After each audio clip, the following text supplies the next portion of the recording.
This is Matthew 14, 22 through 33. Can you read it with me? Can you see that well enough? It goes like this. Well, I'll just read. I'll read it to you. Immediately, so this is right after the feeding of the 5,000. Immediately, he made the disciples get into the boat and go ahead to the other side while he dismissed the crowds. So the people have been fed and they're picking up the baskets of bread, and the disciples are sailing on ahead. After he had dismissed the crowds, he went up to the mountain by himself to pray. So in our prayer Bible study, we've been talking about how much time Jesus actually spent. Leader that he is, he spends so much time by himself in prayer. The Son of God and the embodiment of God's presence spends time alone in prayer. After he dismissed the crowds, he went up to the mountain by himself to pray. When evening came, he was there alone. But by this time the boat, battered by the waves, was far from the land, for the wind was against them. And early in the morning he came walking to them on the lake. But when the disciples saw him walking on the lake, they were terrified, saying, "It is a ghost!" And they cried out in fear. But immediately Jesus spoke to them and said, "Take heart, it is I. Do not be afraid." Peter answered him, "Lord, if it is you, command me to come to you on the water." He said, "Come." So Peter got out of the boat, started walking on the water, and came towards Jesus. But when he noticed the strong wind, he became frightened. And beginning to sink, he cried out, "Lord, save me."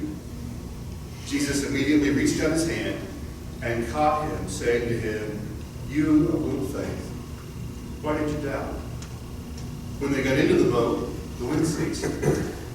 And those in the boat worshipped him, saying, "Truly, you are the Son of God." This is the word of God. Thanks be to God. This is one of those stories. I was raised on this story. Spent a lot of time thinking about it in Sunday school and vacation Bible school.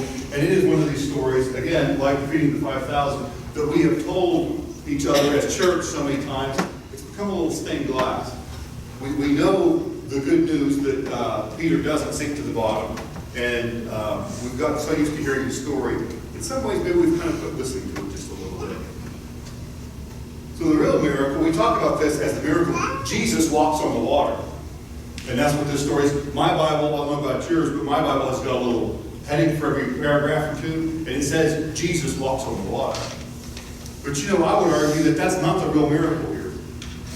I believe that Jesus is the Son of God. I believe that he's the King of Kings and he can do all kinds of things. He will be raised from the dead in another 14 chapters.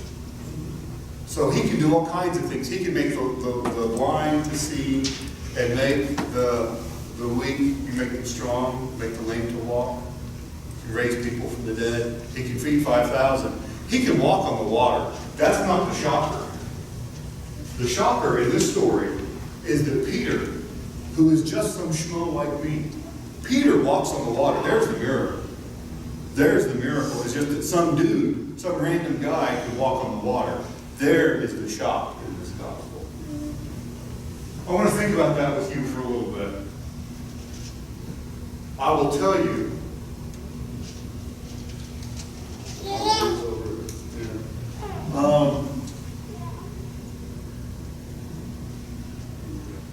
The thing about Peter. So what brought me to faith as an adult, as a Christian, what woke me up as a Christian was the Gospel of John. It really speaks to me, and you'll notice that when I quote Scripture, I tend to quote from the fourth Gospel. It's the one that speaks to me the most. And I like John's way of thinking. It kind of matches my own. It's kind of what I need to hear, what I want to hear. Peter is kind of the opposite of John. Peter's a saint. I'm not knocking Peter. He's very different than I am. You can tell that Peter's very loud. Have you ever noticed reading through the Scripture? When Jesus needs the disciples to be quiet, that's when Peter starts talking. Have you ever noticed that? When Jesus really wants them to be quiet, Peter comes up with just some totally random suggestion, Jesus is trying to make a point. He's preaching a sermon, maybe for just the 12, and Peter pipes up and says something just like, oh my goodness, Peter, cut it out. So here's the transfiguration. Jesus and Peter and James and John go up on a high mountain, and Jesus is transformed. They see him as he really is. And then standing beside him are Moses and Elijah, the symbols in Hebrew thought of the law and the prophets, showing the law and the prophets back up what Jesus is saying, that he really is the Son of God. Well, there's Peter. And Peter says, ooh, you're God. Why don't we build 3 temples? We'll build a temple to you, and a temple to Moses, and a temple to Peter. That's not what Jesus needs from you right now. Jesus just needs you to sit still and take notes. Just pay attention. But that's not what Peter does. And then here's another one. Jesus washes the disciples' feet. Judas is going to lead the troops to come and arrest Jesus in just a few minutes. Jesus is trying to teach them about service. That at the heart of what Jesus is trying to do for us is about service. It's about how God so loved the world. And about how Jesus, he doesn't lord it over the disciples, although he would be right if he did. He's there to wash their feet and to serve them while he's alive in the world with us. Because we're supposed to serve other people. And there's Peter. Oh, you'll never wash my feet, Jesus. And then Jesus finally says, you know, if you don't let me serve you, you really don't have any part in me. And then, so Peter goes the opposite direction. Well, give me a bath. Wash my feet and my head and hands. Just give me a sponge bath, Jesus. And Jesus is like, Peter, let me do this, okay? Just be like the other 11 and let me go ahead and wash your feet. But Peter is just that kind of guy. And you know that experience. You work with people who are high maintenance. And that's Peter. Talks when he should be silent. Peter doesn't get the point. Peter wants to make changes to whatever plan Jesus is going to do. So if Jesus is washing people's feet, Peter's going to say, well, why don't we wash their cars or something like that. You know, there's somebody with the personality of Peter in every single group. Some of you served in the military. There was a guy or a gal like Peter in your unit.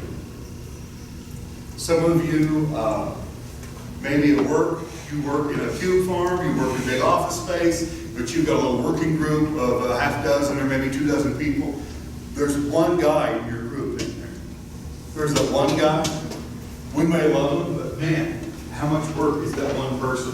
Always saying the wrong thing, always trying to change the program, always trying to help. And that's the way it works. If you do group work at your school, you know what I'm talking about. The teacher has got 5 or 6 groups and got a Peter and has to put a Peter someplace in that group. Peter's going to wind up in your group, right? That's just how it goes, right? So you're going to have to do all the work and keep Peter in track. There's one in every family.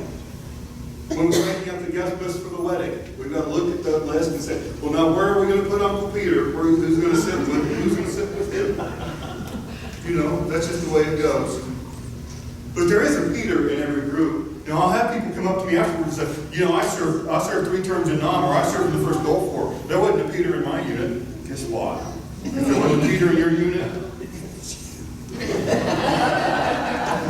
there's a Peter in every group. You know why? Because there's a little Peter in every one of us. There's a little bit of high maintenance, of coming up with a different plan, talking when we should be silent, or being silent when we should talk. There's a little bit of that Peter attitude in every one of us. I'm convinced it's not a person, it's a role. If you get a group of people together, somebody's going to have to act out. And if that person gets transferred stateside, the next guy jumps up and acts out. The thing is, it is the Peter personality in the world that drives most of the things that actually get done in the world. So as much as I may find it irritating, Peter drives the plot. Think about sitcoms. You can't have a decent sitcom without a Peter in it. You remember MASH? Remember Frank Burns? Everybody hated Frank Burns' guts. He was the villain. But if you watch the show, he actually gets most of the things done that makes it run like the hospital. And I can't remember if they transferred him or if he got killed off.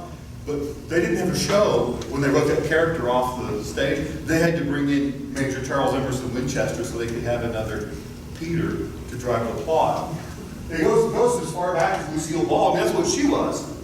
She was the Peter, and Fred and Ethel and all the rest of them are cleaning up her messes. There you go, just like Peter. Urkel, see, it goes down through the decades. I got Dwight Schrute on there, Joey from Friends, Cliff Clayton. I mean, there's a perfect example of Peter, right?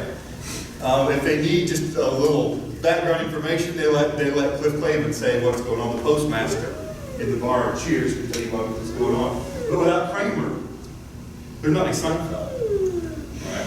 Well, this is what I'm telling you. Without Peter, there's no miracle here. It'll be that one time Jesus walked on the water and we move on, just like Jesus calms the storm.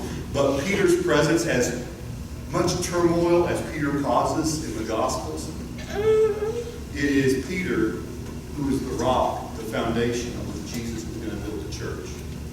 The human church. Jesus is the foundation for the divine church, but the human part of church is built on Peter. Why him? I mean, Andrew could have done a good job, and Andrew's not nearly as obnoxious in the gospel as Peter is. Peter's getting stuff done. That's why Peter. See, the rest of them were just sitting in the boat. And it takes a guy like Peter who is so headstrong. You know, I talked last time about how in this day and age, before the feeding of the 5,000, the classical world was extremely skeptical. So when Jesus does something miraculous or appears to people, they assume it's a vision. They don't assume it's real. The disciples do that here. Oh, it's a ghost.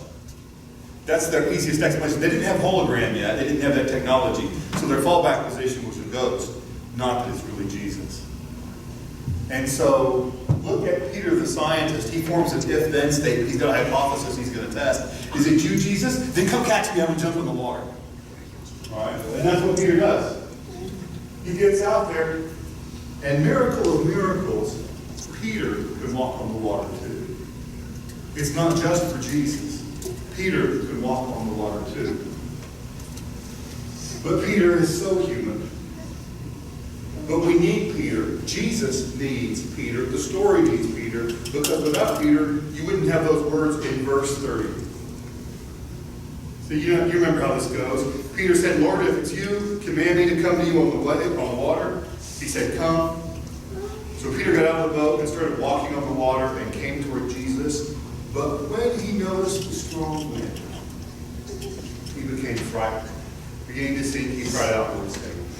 There is another word for the church. The church needs to be good to the Peter in our midst. There's one in every group. There's one at every table. But the church needs to be good to Peter, because Peter is the rock on which the church is built. Those zany guys on the sitcoms who actually drive the plot, it's Peter who drives the plot. Without Peter at Pentecost, you just had 11 guys who were locked in a room upstairs. They were hiding for fear of the Jewish authorities. It takes Peter to stand up in the moment and preach with conviction now that Jesus has gone up into heaven. That's what it takes. And there's a word here for the church. Peter, just some average guy, just some average person like you or I, Peter can do miracles as long as he's looking at Jesus. You notice that? Peter walks on water as long as he's looking at Jesus. But when he's looking at the waves, see, he's looking at the world, and he remembers the law of physics. He's looking around at the world, and he remembers demographics and economics and all the things that are against the church and why the church ought to sink. He takes his eyes off of Jesus and drops like a stone. There's a message there for the whole church. Peter and John and all the rest of us. When we keep our eyes on Jesus, we can do not just the unusual or the unexplained. We can do the impossible if we'll just keep our eyes on Jesus. Keep your eyes on the prize. When we look at the wind and the waves, we get scared, and there goes our faith, and we sink. Jesus immediately reached out his hand and caught him and said, "You of little faith, why did you doubt?" That's a why question in the middle of a storm. But why did you doubt? Well, you doubted because you looked away from Jesus. Keep your eyes on Jesus, and you can walk on the water too.